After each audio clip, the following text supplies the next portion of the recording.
Hello, everybody. This is Tucker Miller here again. And before I start this movie review, we have officially made it to the next era of Disney animated movies, and that is the Disney's post-Renaissance. That's right, we're now in the Disney post-Renaissance from 1999 up until 2008. So, yeah. Now here's all the Disney animated film eras that we've gotten so far. So we reviewed on all of the Disney animated films from the Golden Age era from 1937 up until 1942. The wartime era, which is the package features from 1942 up until 1949. And then we got the Silver Age era from 1950 up until 1967, and the Bronze Age era were from 1970 up until 1988, and then we just finished the Disney Renaissance era from 1989 through 1999. So, yeah. So anyways, yeah, now here we are in the Disney's post-Renaissance era. So, yeah, from 1999 and again up until 2008. So, yeah, but anyways, like I said, for my next movie review, I'm gonna be reviewing on Fantasia 2000. Came out in 1999. So anyways, let's get to the review, because this movie actually doesn't really have a plot. Just like the original Fantasia, this one does not have a plot at all. It's just music segments. So, yeah. So anyways, let's get to the review. So yeah, what can I say about Fantasia 2000? I thought this was a great sequel. Sure, not as good as the original Fantasia, but I still enjoyed Fantasia 2000. Has some great segments. Yeah, this movie has, this has great segments, and plus one returning segment from the original Fantasia from 1940, which we'll get to in a moment. So, yeah. Yeah, so Fantasia 2000, love the music, has great host, a lot of great celebrity hosts. So, yeah, this movie has a bunch of great celebrities, which we'll get to in a moment. And, yeah. So anyways, let's talk about the segments right now and what they're hosted by. So anyways, the first segment we're going to talk about is Pines of Rome. Pines of Rome, that is a great segment, and the Pines of Rome segment is introduced by Steve Martin, and it was hosted by Isaac Perlman.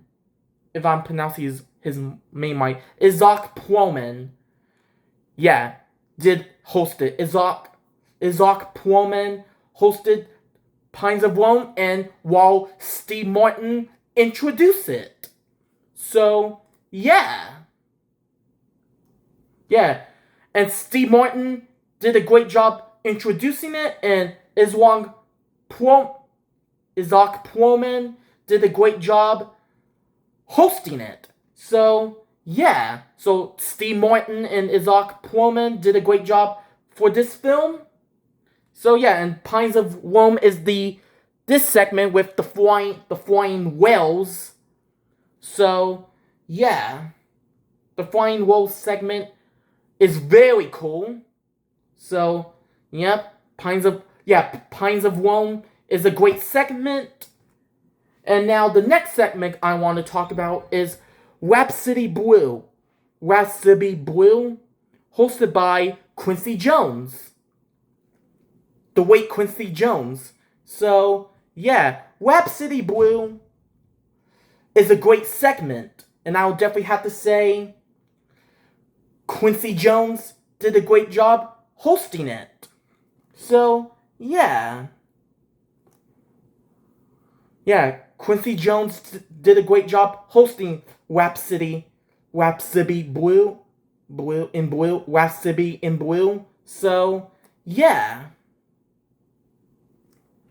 Yeah, so yeah, Rhapsody in Blue is a great segment. Now, the next segment I'm going to talk about is Piano Catrino Number 2. Piano Catrino Number 2 is another great segment too. And Piano Catrino Number 2 is hosted by Bette Midler. That's right, Piano Catrino is hosted by Bette Midler, which we all know Bette Midler was in another Disney animated film, which is Oliver and Company. Which we all know Bette Midler voiced Georgette the Pluto in Oliver and Company. So, yeah. And of course, she was in Hocus Pocus as winning Sinister. But, yeah. But animation-wise, Bette Midler voiced Georgette in Oliver and Company. So, yeah. And, the Piano Catrino Number 2 segment is basically the one with the figurines. Like the ballerina, the Jack in the Box, and the ballerina, the Jack in the Box, and the Tin Man soldier, the one that is missing a leg. Yeah, the Tin Man shoulder that is missing a leg. So, yeah. Yeah, I'll have to say, Piano Catrino Number 2 was a great segment. And I will definitely have to say, Bette Midler did a great job hosting it. So, yeah. Yeah, Piano Catrino was a great segment for this film. And I will definitely have to say, Bette Midler did a great job hosting it. Now, the next segment after that is Carnival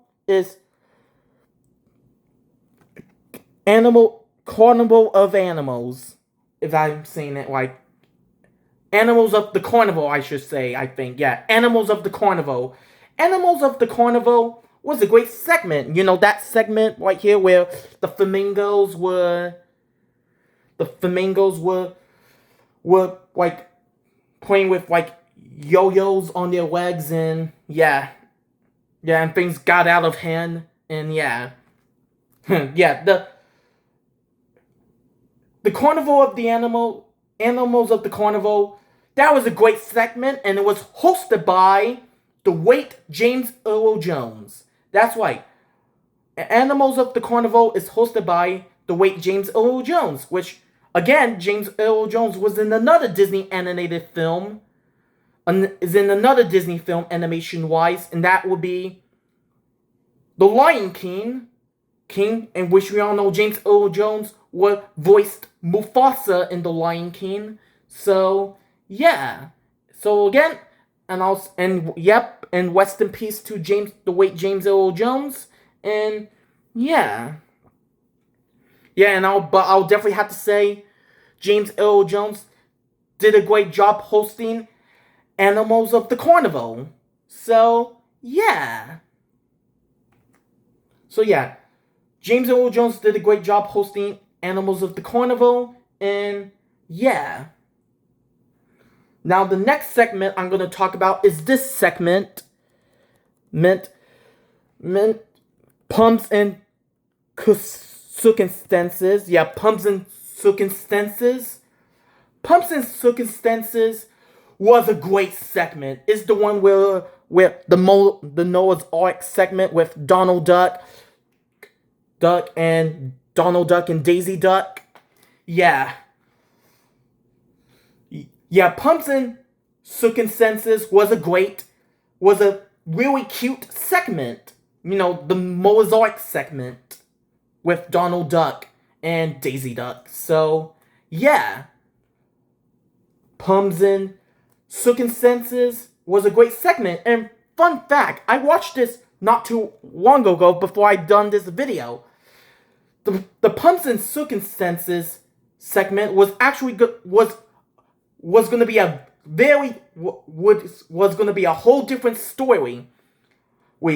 I saw in the earlier comp set a deleted scene where instead of the Noah's Ark segment, instead of being like the Noah's Ark segment with Donald and Daisy, that segment was originally gonna be with all the Disney characters. That's right, that segment was gonna be with all the Disney characters, and the Disney characters are celebrating.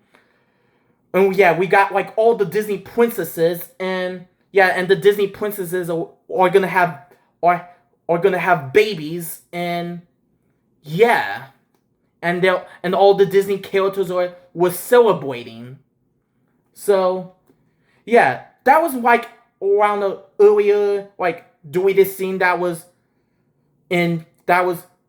recorded in 1992. But yeah, that's the Pumsin Sookin Senses scene was originally going to be where all the Disney princesses were going to have babies. The Disney princesses Snow White, Cinderella, Aurora, Ariel, Belle, and Jasmine. Yeah, they were originally going to have that segment right here is where all the Disney princesses were going to have babies. Yeah, I saw a deleted scene on it on YouTube, so I'll maybe put a link in the description below, so in case you guys are interested. But man, I'm gonna be completely honest, I wish they kept that segment, because think of it, all the Disney characters together. I just love that. I just love that segment where all the Disney. I just love when all the Disney characters are together. I mean, we've seen this before, in the 2023 Disney short Once Upon a Studio. Oh, yeah, we may seen all the Disney characters all together then, but yeah, but that would have been a perfect segment. Perfect scene for the that would have been a perfect scene for the Pumsin Sookin Senses segment, where all the Disney characters are celebrating that the Disney princess are gonna have kids. So yeah, that would have been a great segment. That would have been a great choice for that segment. But what are you gonna do? I mean, but instead we got the Donald Duck segment, the Noah's Ark segment. But yeah, but I still enjoyed the one we got. I still enjoyed the Pumsin Sookin Senses segment that we got. So yeah, but I kind of wish that they kept what they have originally planned. But what are you gonna do? I'll put a link in the description for the deleted scene. So yeah, so you guys can see. It was very beautiful, I'll say that. But yeah, so anyways, yeah, Pumsin Sookin Senses was a great segment. So yeah, now the next segment I'm going to talk about is Firebird. The Firebird segment, the Firebird Suite segment. The Firebird Suite segment was another great segment. That was the last segment that they did for this film. So yeah, the Firebird Suite segment was another great segment, and it was hosted by the late Angela Lansbury. That's right, the late Angela Lansbury hosted the Firebird segment for this film. So yeah, and I would have to say Angela Lansbury did a great job hosting it, the Firebird segment. So yeah, and rest in peace to, and of course rest in peace to Angela Lansbury, which we all know she was in another Disney animated film before Fantasia 2000, which that is, she voiced Mrs. Potts in Beauty and the Beast, and yeah. Yeah, rest in peace to Angela Lansbury. It's sad that she passed away in 2022. So, yeah. Yeah, but anyways, now the only returning segment from this film is, of course, this segment right here. The Sorcerer's Apprentice. With Sorcerer Nikki and the Magic Brooms. That segment is still the best segment from Fantasia. That's right. Sorcerer Apprentice will always be the best segment from any of the Fantasia movies. Any of the two Fantasia movies. That's right.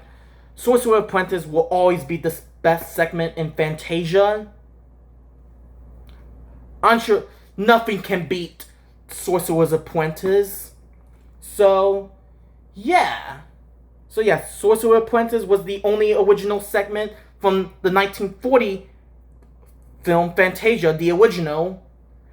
So, yeah. Yeah, that's the only returning segment for this film. So, yeah. And also, those are all the segments for this film. And another thing about this film, that this Fantasia would have been a good film series, because we were supposed to get a third Fantasia movie called Fantasia 2006, but unfortunately, that was scrapped. That was cancelled. Which, I would have loved to see a Fantasia 3 or Fantasia 2006. Yeah, that would have been a good segment. So, yeah. Yeah, too bad we didn't get a third Fantasia, but what are you gonna do? So, yeah. Yeah, and Fantasia. Yeah. And Fantasia 2000 is the very last Disney animated film to be released in the 20th century. So, yeah, I know many people say this movie came out in 2000, but this movie actually came out in 1999. So, yeah, Fantasia 2000 actually came out in 1999. Only in theaters it premiered in theaters in New York on December 17th, 1999, and then it will get released in theaters nationwide on January 1st, 2000. So, yeah, so this is still considered a 1999 film. So, yeah. Fantasia. Great sequel, but not as good as the original Fantasia movie. Again, from 1940. So, yeah. But anyways, that's all I can say about Fantasia 2000. So, anyways, I'm gonna give Fantasia 2000 a 9 out of 10. Honestly, could not think of any flaw, but I definitely do prefer the original Fantasia better. So, yeah. But anyways, that is it for my movie review on Fantasia 2000. And stay tuned for my next movie review, which will be on Dinosaur. But until then, see you in the next video. Bye.